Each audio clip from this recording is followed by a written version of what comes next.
Science की online class में आपका हार्दिक स्वागत है। पाठ नंबर 3 है। पाठ का नाम है आनुवांशिकी। आनुवांशिकी क्या है?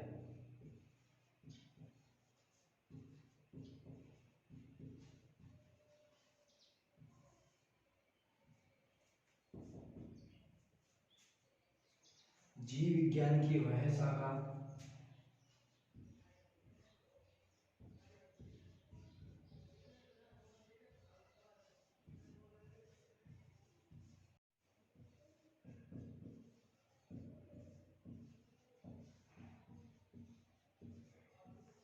जिसमें जीव विज्ञान की वह शाखा जिसमें लक्षणों की वंशागति व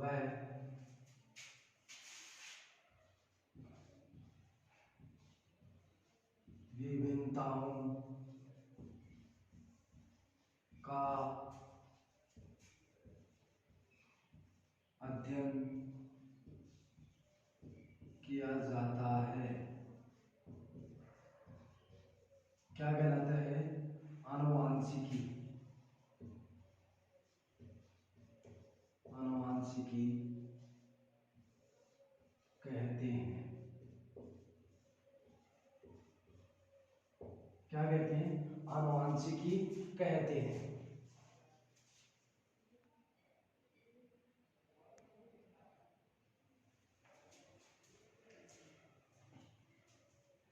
अब आनुवांशिकता, वंशागति एवं विभिन्नता, ये दो शब्द है। वंशागति क्या है? वंशागति, वंशागति को क्या कहते हैं? हेरिडिटी। हेरिडिटी क्या कहते हैं? हेरिडिटी। इस शब्द का प्रयोग सर्वप्रथम किसने किया था?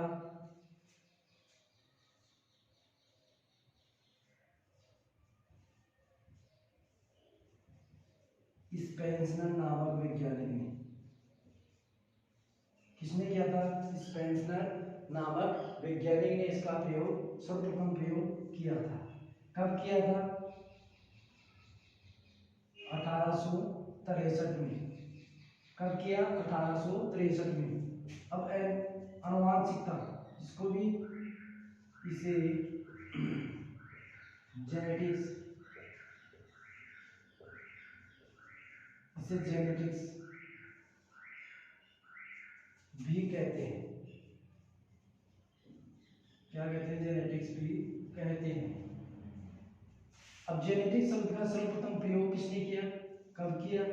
इसकी उत्पत्ति कौन सी भाषा से हुई? उत्पत्ति ग्रीक भाषा। कौन सी भाषा से हुई? ग्रीक भाषा से हुई। कब हुई? किसने किया इसका प्रयोग? इस शब्द का प्रयोग बैटसन। कौन है? बैटसन ने इसका सबसे पहले प्रयोग किया था। कब किया था? इसका प्रयोग किया था 1905 में। किसने किया था? 1905 में। इसका प्रयोग कब किया गया था? 1905 में किया गया था। किसने किया था? बैटसन ने किया था। अब आनुवांशिकी पहले देखते हैं इसकी परिभाषा। आनुवांशिकी जीव विज्ञान की वह शाखा जिसमें लक्षणों की, किसकी? लक्षणों की वंशागति तथा विभिन्नताओं का अध्ययन किया जाता है।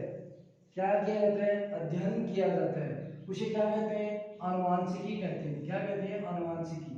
अब आनुवांशिकी शब्द को अंग्रेजी में क्या कहते हैं? जेनेटिक्स नाम से बोलते हैं। किस नाम से? जेनेटिक्स। आनुवांशिकी के पिता कौन है? आनुवांशिकी के पिता भी आ गए थे, ग्रेगर जॉन मेंडल। जेनेटिक्स शब्द का प्रयोग उत्पत्ति किसने किया था? उत्पत्ति कौन सी भाषा से हुई? ग्रीक भाषा। कौन सी भाषा? ग्रीक भाषा से।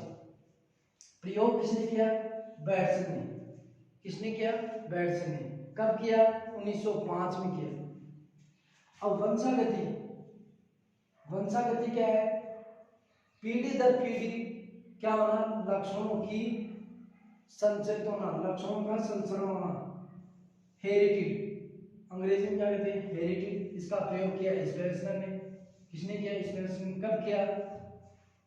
1863 में किया। अब आनुवांशिकी लक्षण देखिए। क्या देखिए? आनुवांशिकी लक्षण। आनुवांशिकी लक्षण,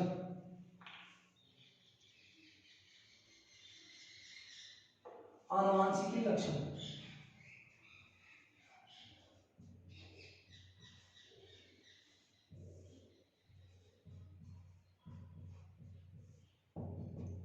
आनुवांशिकी लक्षण क्या है?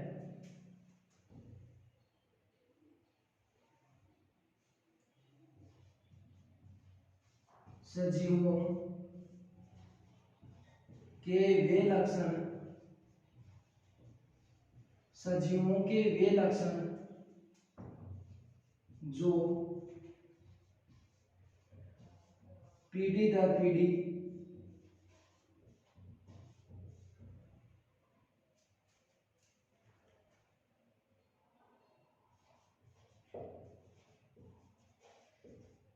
संचरित हो, उसे क्या कहते हैं? आनुवांशिकी लक्षण।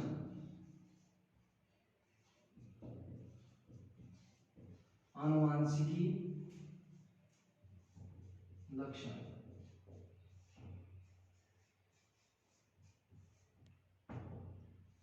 आनुवांशिकी लक्षण कहते हैं। क्या कहते हैं? आनुवांशिकी लक्षण कहते हैं। किसे कहते हैं आनुवांशिक लक्षण? सजीवों के वे लक्षण जो पीढ़ी दर पीढ़ी क्या हो? संचरित हो, उसे क्या कहते हैं? आनुवांशिकी लक्षण कहते हैं। आनुवांशिकी लक्षण कहते हैं।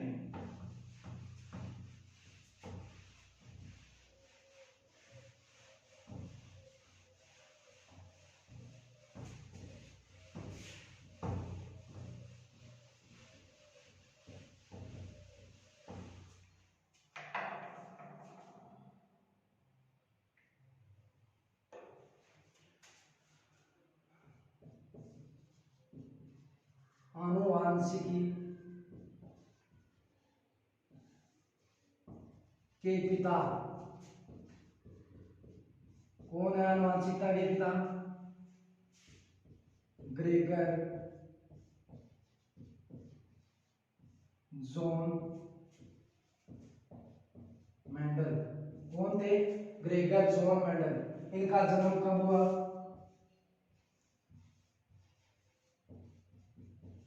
22 जुलाई 1822 में। कब हुआ इनका जन्म? 22 जुलाई 1822 में। कहाँ हुआ? एक छोटा सा शहर था ऑस्ट्रिया। कहाँ पे हुआ? एक छोटा सा शहर था ऑस्ट्रिया, वहां पे इनका जन्म हुआ।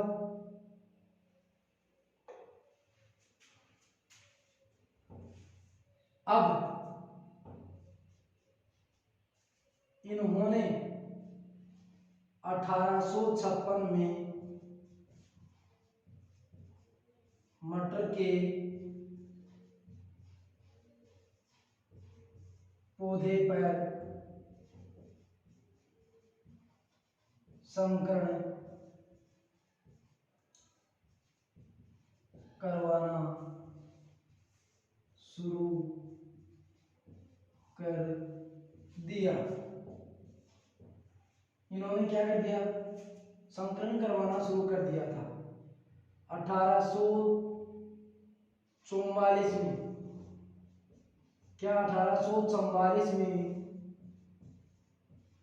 इन्हें एक चर्च में पादरी बनाया गया।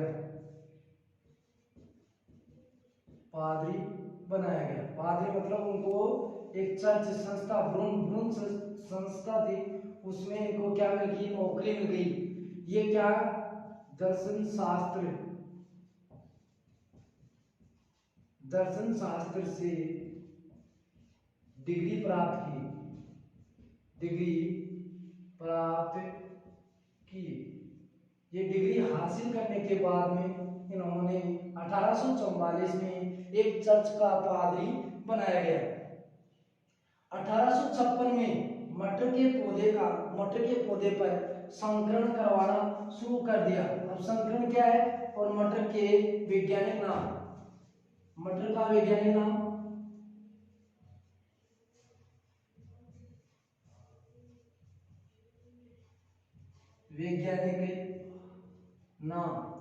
मटर का वैज्ञानिक नाम क्या है? पायसम सैटाइवम,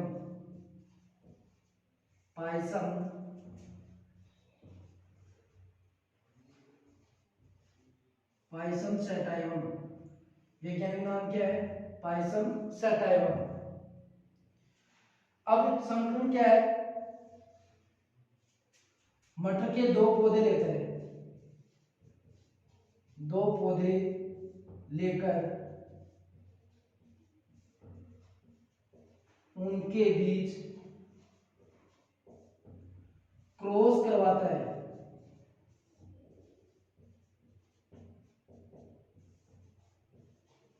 क्रॉस करवाता है। उस क्रॉस को क्या कहते हैं? संकरण। क्या कहते हैं? संकरण कहते हैं। उनके मध्य क्या करवाना? एक मटर का पौधा दूसरे मटर के पौधे का बीज लेकर उनके मध्य जो क्रॉस करवाया जाता है उसे क्या कहते हैं? संकरण कहते हैं। क्या कहते हैं? संकरण कहते हैं। इन दोनों के मध्य को क्या कहते हैं? संकरण कहते हैं। दो बीज लेकर किसी तीसरे बीज का निर्माण करना क्या कहलाता है? संकरण या क्रॉस कहलाता है। अब इन्होंने क्या कर दिया? 7 साल तक मटर के पौधे पर संकरण करवाए। 7 साल तक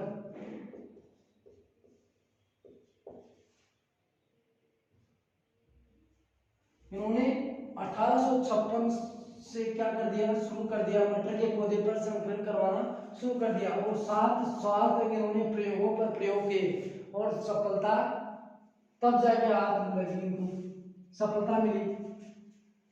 अब वो सफलता मिलने के बाद इन्होंने क्या किया? एक शोध पत्र लिया। उस शोध पत्र को एक संस्था थी ब्रून नाम की, ब्रून सोसाइटी ऑफ नेचुरल हिस्ट्री, उस संस्था का नाम क्या था? Brunn society of natural history. इन्होंने 7 साल तक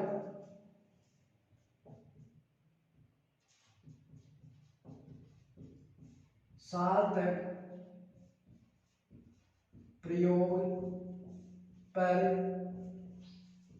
प्रयोग किए। क्या किए? 7 साल तक इन्होंने प्रयोग पर प्रयोग किए, तब जाके इनको एक सफलता मिली। 1856 में, मतलब 1856 में इन्होंने प्रयोग करना शुरू किया और 1865 में जाके इनके सफलता हाथ लगी। उन प्रयोगों को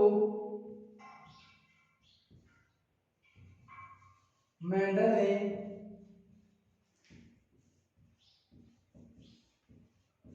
उन प्रयोगों के निष्कर्षों को एक शोध पत्र पर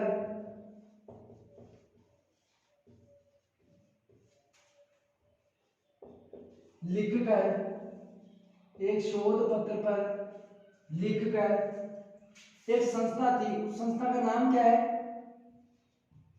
ब्रून सोसाइटी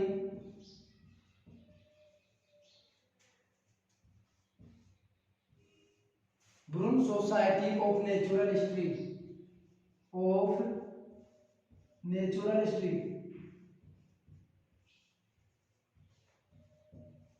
उस संस्था का नाम क्या था? Brunn society of natural history के समक्ष प्रस्तुत कर दिए। क्या कर दिया? कर दिए, प्रस्तुत कर दिए। क्या प्रस्तुत कर दिए? उन प्रयोगों के जो निष्कर्ष प्राप्त हुए, उन प्रयोगों को एक शोध पत्र पर लिखकर एक संस्था है Brunn society of natural history, अपने उन प्रयोगों को उनको प्रस्तुत कर दिए उनके समक्ष। अब उन्होंने क्या किया? 1866 में मेंडल के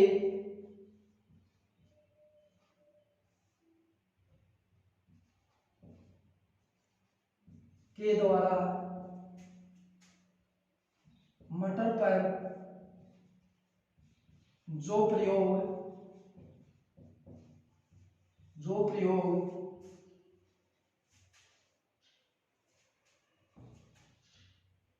किए, मेंडल के द्वारा जो मटर पर जो प्रयोग किए गए उनको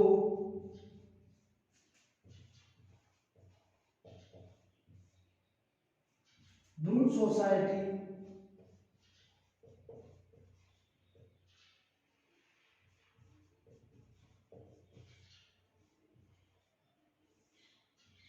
ऑफ नेचुरल हिस्ट्री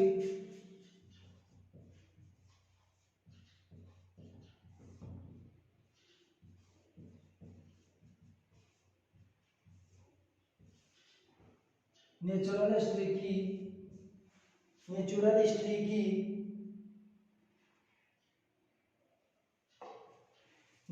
हिस्ट्री की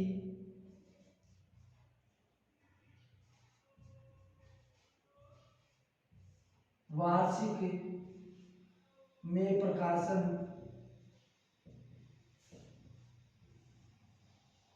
कर दिया।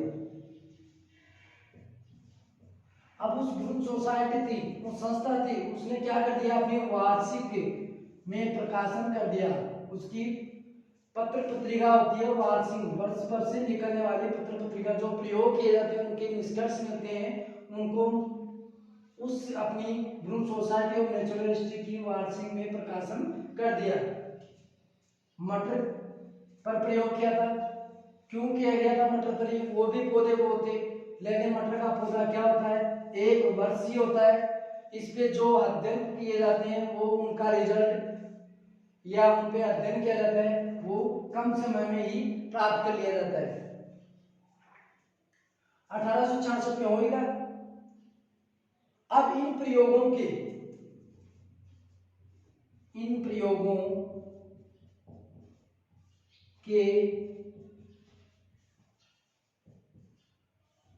आधार पर मेंडल ने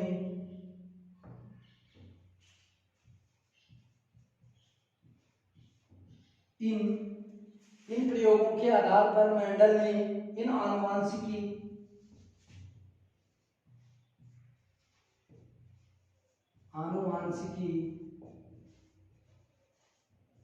नियमों का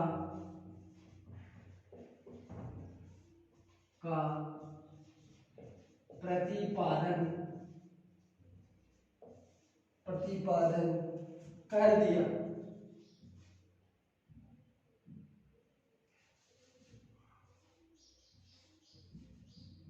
प्रतिपादन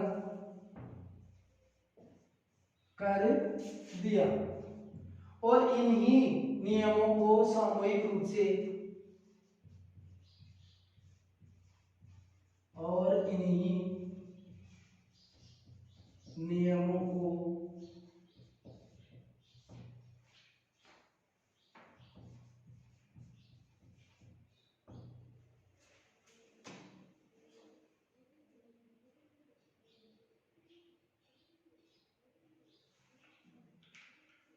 इन्हीं नियमों को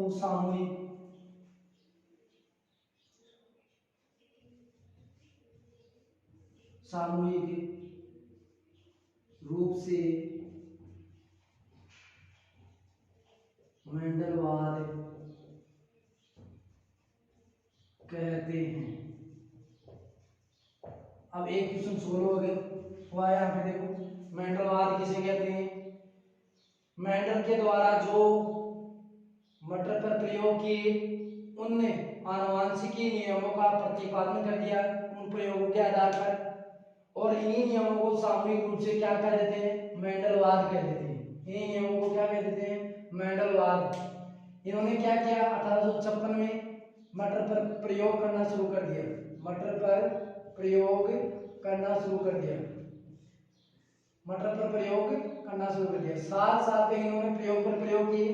1865 में मेंडल ने नियमों को क्या, प्रयोगों के निष्कर्ष को एक शोध पत्र पर लेकर एक संस्था थी fruit society of natural history उनके समक्ष प्रस्तुत कर दिए। 1866 में इन्होंने मटर के पौधे पर प्रयोग किए, उन फ्रूट सोसाइटी नेचुरल हिस्ट्री की वार्षिक में प्रकाशन कर दिया। उस संस्था ने अपनी वार्षिक में प्रकाशन कर दिया। मटर का वैज्ञानिक नाम क्या है, मटर का वैज्ञानिक नाम है पायसम सटाइवम।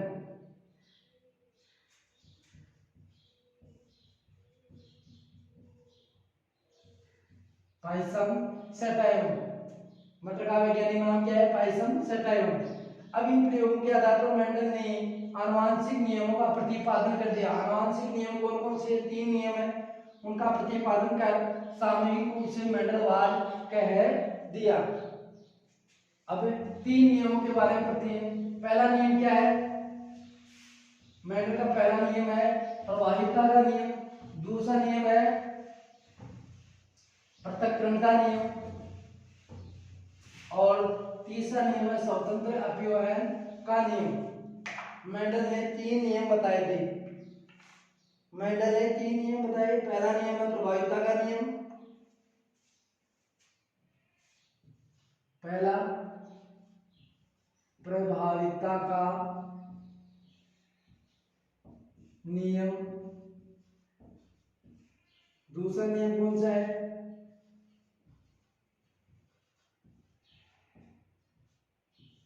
पृथक्करण का नियम, तीसरा नियम स्वतंत्र अपव्यवहन का नियम।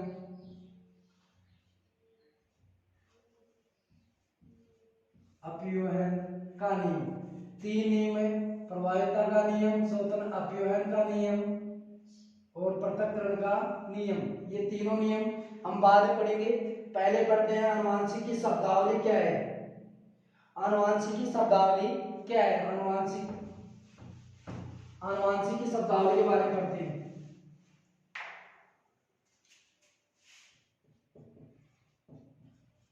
आनुवांशिकी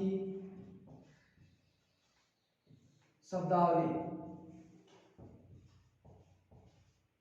आनुवांशिक शब्दावली में सबसे पहला पॉइंट है जीन। हम एक साइड में लिख लेते हैं, पहला पॉइंट है जीन, दूसरा है समयुग्मजीन,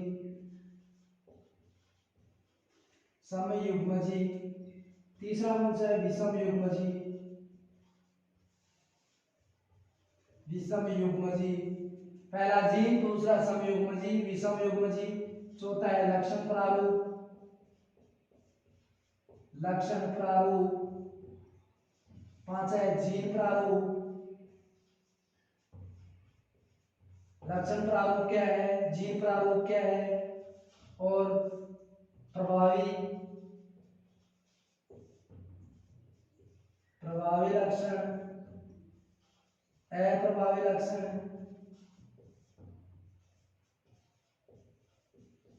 अप्रभावी लक्षण और लास्ट है व्युत्क्रम संक्रमण।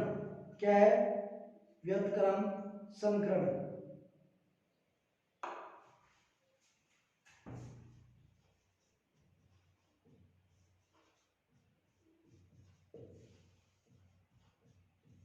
अब पहले पढ़ते हैं हम जीन। जीन क्या है, जीन के बारे में पढ़ते हैं। वह कारक जो किसी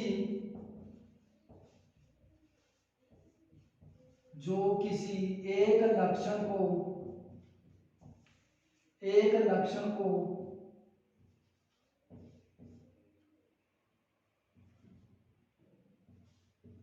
नियंत्रित क्या करता है, नियंत्रित करता है।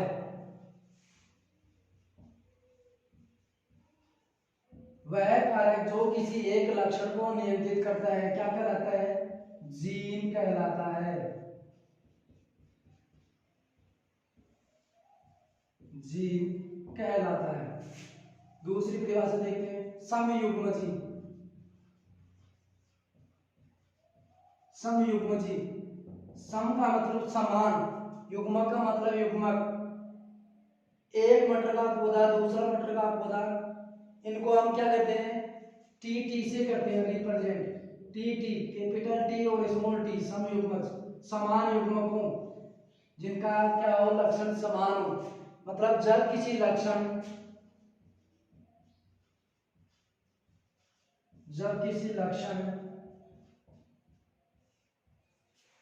जब किसी लक्षण को नियंत्रित करने वाले,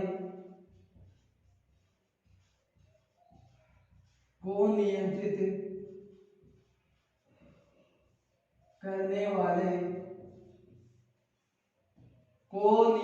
करने वाले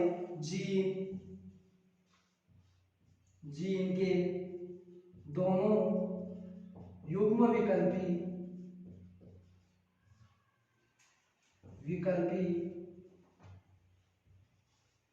क्या हो, समान हो।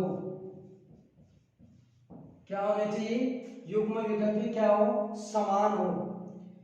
एक समान हो मतलब एक समान हो, युग्म विकल्पी एक समान हो, क्या कहलाते हैं, युग्म विकल्पी। युग्म विकल्पी कहते हैं। अब युग्म विकल्पी को किस रूप से रिप्रेजेंट करते हैं, जैसे कैपिटल टी, स्मॉल टी, ये क्या है, समयुग्मजी। ये भी क्या है, समयुग्मजी। क्यों, क्योंकि ये समान युग्मक है। टी, कैपिटल टी और कैपिटल टी, स्मॉल टी और स्मॉल टी के द्वारा रिप्रेजेंट किया जाता है। ये क्या है, समान युग्मक है। अलग अलग है लेकिन क्या है, समान युग्मक। ये क्या है, लंबा है। ये क्या है, बोना। इनको कैपिटल टी के द्वारा रिप्रेजेंट किया जाता है। इन्हें क्या किया जाता है, स्मॉल टी के द्वारा रिप्रेजेंट किया जाता है। अब विषम युग्मजी, तीसरी परिभाषा क्या है, विषम युग्मजी किसे कहते हैं, विषम युग्मजी किसे कहते हैं, जब किसी लक्षण को नियंत्रित जब किसी लक्षण को नियंत्रित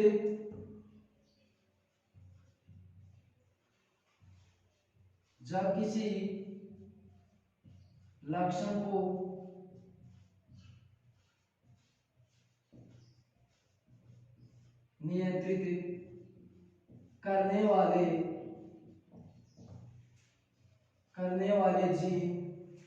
वाले जीन के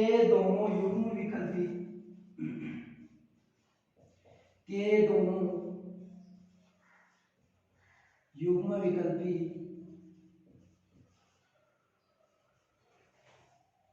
विकल्पी क्या हो, असमान हो। दोनों युग्म विकल्पी असमान हो।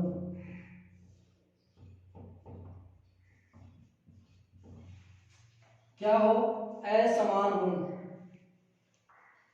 उन्हें क्या कहते हैं, विषम युग्मजी। समयुग्मजी का अर्थ पहले समझ में आता है कि उनके क्या हो, युग्म विकल्प क्या हो, समान होने चाहिए। विषम युग्मजी किसे कहते हैं, इनके क्या होते हैं, युग्म विकल्प असमान होते हैं। जैसे देखते हैं, जैसे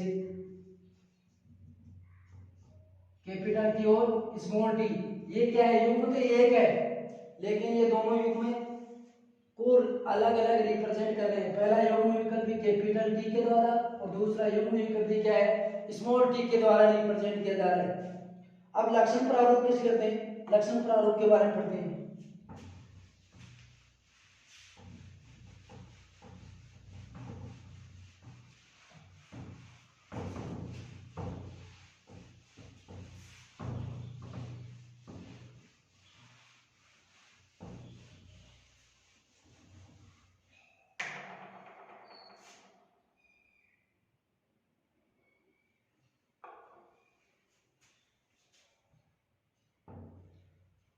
लक्षण प्रारूप,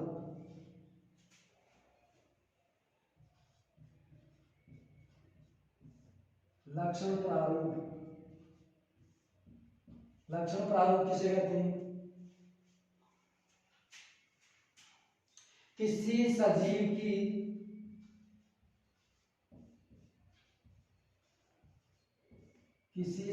की बाह्य प्रतीत क्या हो? बाह्य प्रतीत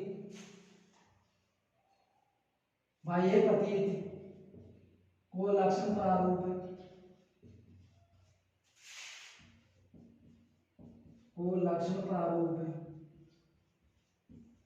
कहते हैं।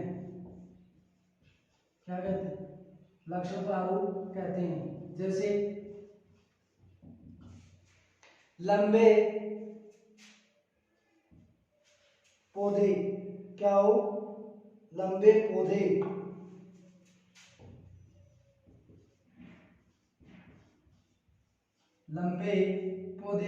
किसके द्वारा रिप्रेजेंट?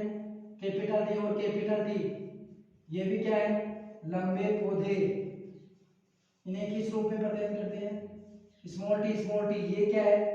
अपने आप ही समयुग्मजी, समान युग्मक है। क्या है? समान युग्मक है, तो इन्हें क्या कहते हैं? समयुग्मजी।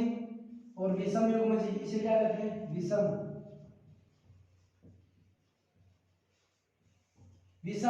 क्यों? क्योंकि कैपिटल टी और स्मॉल टी तभी होगा विषम युग्मजी। ऐसे स्मॉल टी आगे से विषम युग्मजी नहीं होगा। क्यों? क्योंकि एक युग्मक होना चाहिए कैपिटल टी और एक होना चाहिए स्मॉल टी के द्वारा रिप्रेजेंट, तभी होगा विषम युग्मजी। और स्मॉल टी आ जाए तो क्या होगा? विषम युग्मजी। समान युग्मक तो समान है ना, इस वजह से। अब आता है प्रभावी लक्षण, जीन प्रारूप। पांचवा पॉइंट क्या है? जीन प्रारूप। जीन प्रारूप क्या है? किसी सजीव की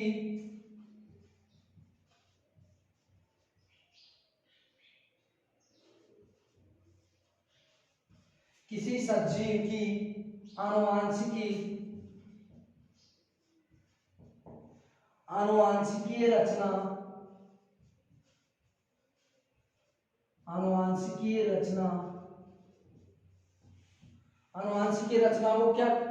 रचना को जीन प्रारूप कहते हैं। क्या कहते हैं? जीन प्रारूप कहते हैं। क्या कहते हैं? जीन प्रारूप कहते हैं। जैसे शुद्ध लंबा और अशुद्ध लंबा।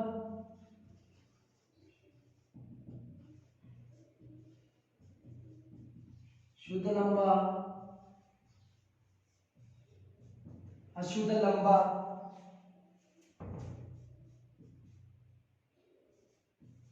शुद्ध लंबा और अशुद्ध लंबा कैसे होगा? समान युग्म भी करते हैं, समान। ये क्या है? विषम युग्म। क्यों? क्योंकि ये क्या है? कैपिटल टी और ये स्मॉल टी। ये कैपिटल टी, इन्हें क्या कहते हैं? शुद्ध लंबा। ये शुद्ध, ये अशुद्ध होना, ये अशुद्ध लंबा।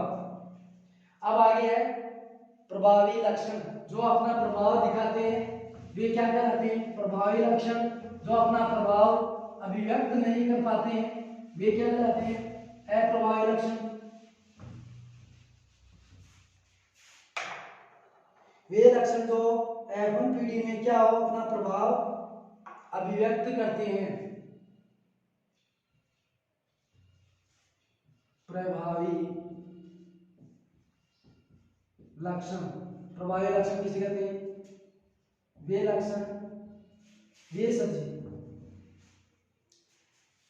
वे लक्षण जो F1 पीढ़ी में स्वयं को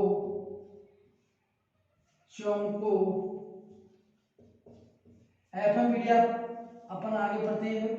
F1 पीढ़ी को अभिव्यक्त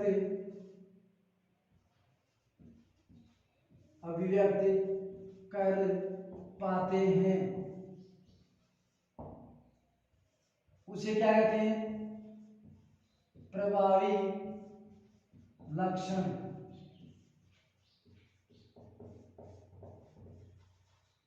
क्या कहते हैं? प्रभावी लक्षण। अब 7 नंबर पॉइंट देखो, अप्रभावी लक्षण किसे कहते हैं? अप्रभावी लक्षण, अप्रभावी लक्षण जो अपना प्रभाव दिखा नहीं पाते हैं उन्हें क्या कहते हैं? अप्रभावी लक्षण। वे लक्षण जो F1PD में स्वयं को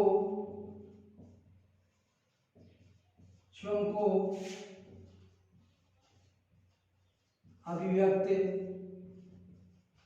नहीं कर पाते हैं उन्हें क्या कहते हैं? अप्रभावी लक्षण कहते हैं। क्या कहते हैं उन्हें? अप्रभावी लक्षण। अब लास्ट पॉइंट है 8वां, व्युत्क्रम संकरण। मतलब आपस में क्रॉस करवाना, उनके मध्य क्रॉस करवाना क्या कहलाता है? संकरण। वह संकरण जिसमें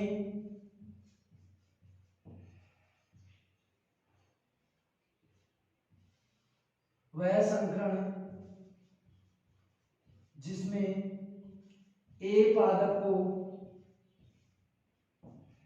टी से रिप्रेजेंट करते हैं। क्या करते हैं?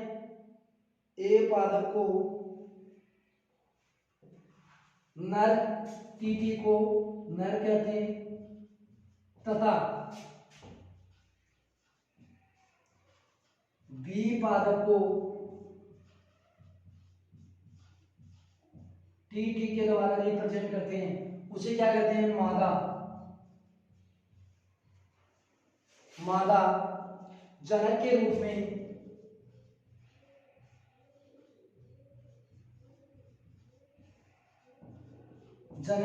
में क्या करवाया जाता है? प्रयुक्त किया जाता है, प्रयुक्त किया जाता है। अब तथा दूसरे संक्रमण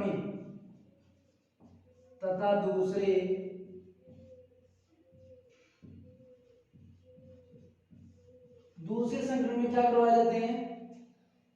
ए पादप को टी मतलब कैपिटल टी और कैपिटल टी को मादा कह देते हैं। बी पादप को स्मॉल टी नर जनक के रूप में प्रयोग किया जाता है, उसे क्या कहते हैं? व्युत्क्रम। मतलब तथा दूसरे संक्रमण में ए पादप को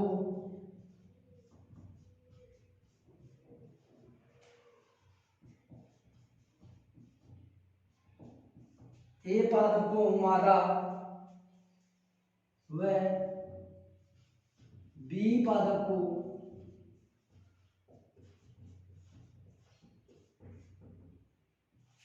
नर के रूप में प्रयुक्त किया जाता है, जनक के रूप में, नर जनक के रूप में। किस रूप में? नर जनक के रूप में प्रयुक्त किया जाता है, प्रयुक्त किया जाता है। ये बात हो गई। अब इसके मटर के पौधे का चयन क्यों किया? और भी पौधे होते, उन्होंने मटर के पौधे का चयन क्यों किया? इसके बारे में पढ़ते हैं।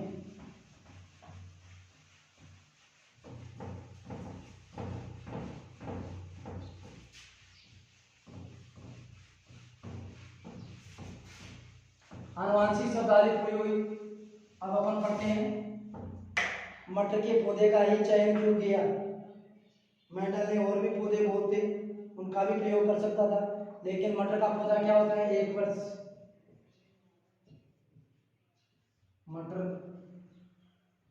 के पादप का चयन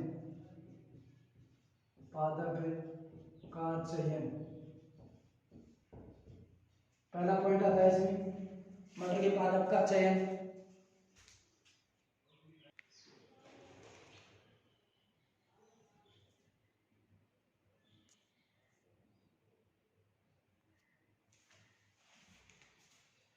मटर के पादप का ही चयन।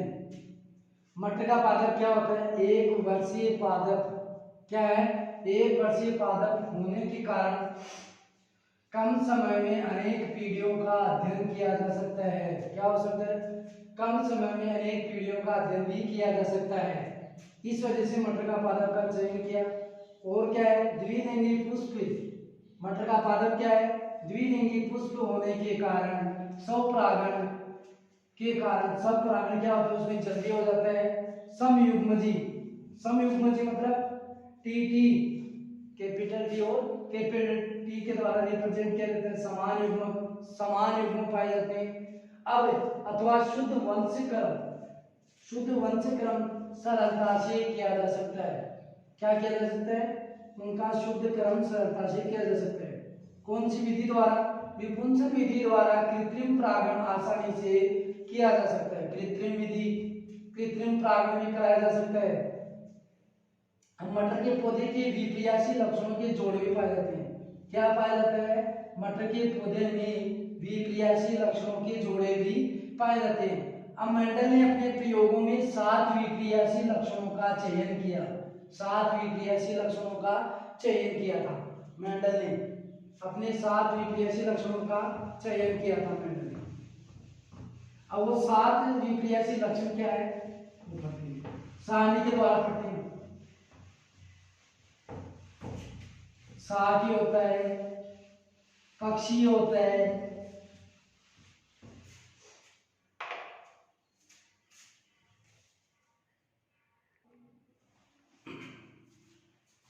सात विप्रियासी लक्षण है। 7 विप्रियासी लक्षण किसके हैं? मेंडल ने द्वारा प्रयोग के निष्कर्ष किया था। वो 7 विप्रियासी लक्षण है। पहला विप्रियासी लक्षण पादप की लंबाई। क्या है? पादप की लंबाई। तो कैसा होगा पादप की लंबाई? लंबा। लंबाई को किस रूप में प्रेजेंट करेंगे? कैपिटल टी और कैपिटल टी के द्वारा। बोना, बोने को किस रूप में प्रदर्शित करेंगे? किस रूप में प्रदर्शित करेंगे? स्मॉल टी और स्मॉल टी। पुष्प की स्थिति, पुष्प की स्थिति कैसी होगी? कक्षीय। अब प्रभावी है, प्रभाव तो अपना प्रभाव दिखाएगा, और प्रभाव दिखाएगा तो अपने कक्ष में भी रहेगा। जैसे ये कक्ष है, कक्ष में भी रहेगा। और अग्र प्रभावी नहीं है तो बाहर की तरफ होना पड़ेगा इसको। पुष्प की स्थिति। परिपक्व फली, परिपक्व फली में फूली हुई और संकीर्ण कैसी होती है? प्रभावी है तो फूली हुई है, संकीर्ण पिचकी हुई है। अपरिपक्व फली का रंग हरा कैसा होता है? हरा रंग होता है। और पीला रंग है प्रभावी लक्षण। प्रभाव में दिखा रहा था वो इसका पीला रंग है। पुष्प का रंग, पुष्प का रंग कैसा होगा? बैंगनी और सफेद। रिप्रेजेंट नहीं कर रहा है क्योंकि ये अप्रभावी है, अप्रभावी होने के कारण अपना रंग प्रदर्शित नहीं कर रहा है, इस वजह से क्या है? सफेद है। बीज की आकृति कैसी होगी? गोलाकार। बीज की आकृति कैसी है? गोलाकार और झुर्रीदार। बीज का रंग कैसा है? पीला। और बीज का अप्रभावी रंग कौन सा है? अप्रभावी लक्षण हरा है। इस अब कल अपन पढ़ेंगे मेंडल के 3 नियम। मेंडल के 3 नियम पढ़ेंगे। पहला नियम कौन सा है? प्रभाविता का नियम। दूसरा आ गया पृथक्करण का नियम। तीसरा हो गया स्वतंत्र अपव्यवहार का नियम। ये तीनों नियम अपन कल पढ़ेंगे।